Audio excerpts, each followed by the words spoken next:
Kua toi kakumai e te kumilongo kāinga ki te tuanga o te kapelaani o te maftapu i te palokia ani o hifo. Tō fia ilo ki te aluanga pia mo te kamata whakatu mai o te kauhiva ani o te maftapu e tō whakatahiki e te aho nei pia mo Telema Tuipolota'ane. Whakamalo atu malo tau kātaki e ko mahino ki uveane katoa ko koe ani e ke pule te kautahi ani o te kauhiva o te maftapu. E whalalake ke whakamahino mai pe pene whewhea i e te aluanga pia mo te whakatuutu mai o te kauhiva ani o te maftapu. Malo Soana.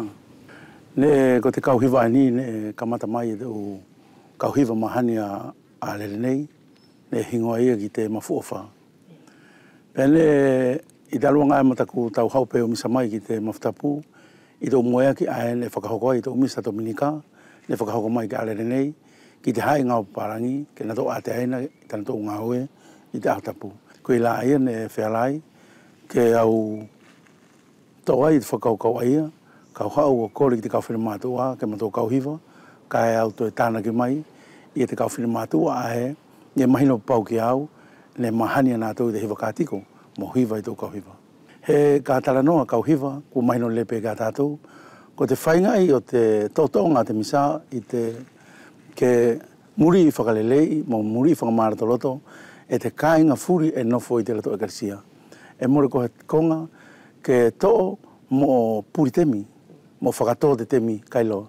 Ko te konga whaikore, ko te konga whakawhikiviki, pia ke muri i whiaunga te hai, i te tōtonga te misa, mai te kamata ki te whakaosi.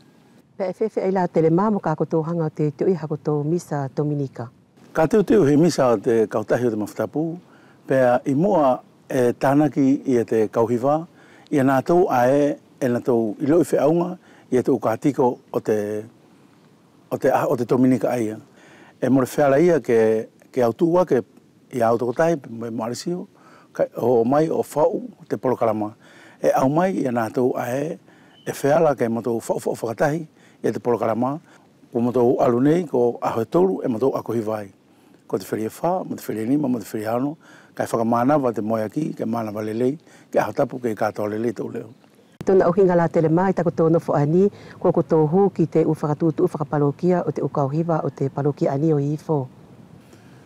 Ko matou kaukia e Soana. Kai ki te kamata mai, ni tako kau mai ki te kauhiva, ne kei matou hiva pe mātou i tō moe aki i heni. Pele kua whakaamu whoki i te kauhiva i tana tō kaunga maari mai, ke matou lola hiva i te ekerisia. Pele au tātā awhipe. I tōna tupuanga ni, ko te mea ane au whakaamu ki ai, ko te loto mo oni ki te kauhiva. Ke ki te loto mo oni ki te hiva, ke ki te ailoi, e ki te hiva, whakawhikiviki, e ki te hiva, pea mora i te whakalelu, i te kāinga ae, e nofo whaikore i te ekerisia. Mora ko te kauhiva, ko he mea pē ke ki te hau i te ahone o kauhiva, pea hoko te hoko mai ko ki te puri. Ko te kauhiva, ko te kautahi.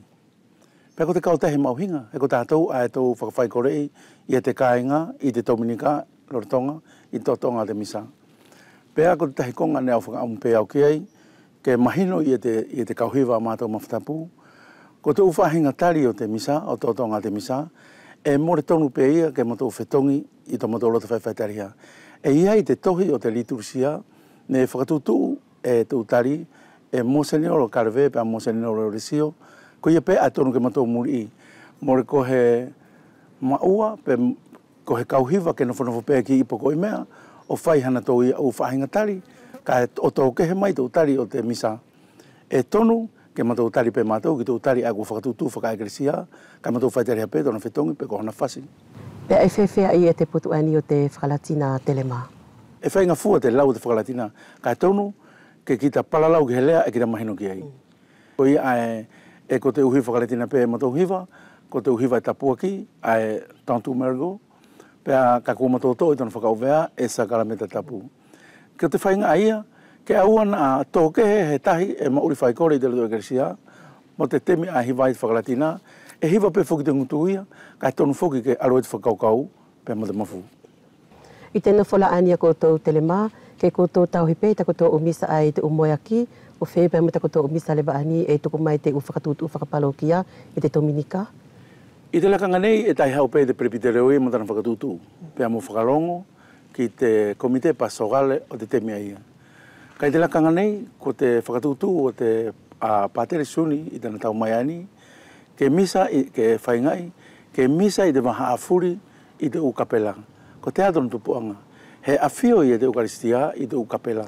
Ko ia ana whainga iai, ke whakaaonga tu umau i te Eukaristia, pia mawhai tu totonga i te misa i te maha afuri o taka i te ukapela.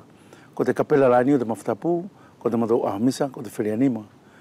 Pea ko ia kore ka Pāteri Suli, ko te whirianima, e tonu leleanga tona whai te rioata, e maopopo mai e te hai ngā ue, pea ma tamariki ako, ke o mai o kau i totonga te misa. Ko te ae motu te uai ki te kula pea mo te hina.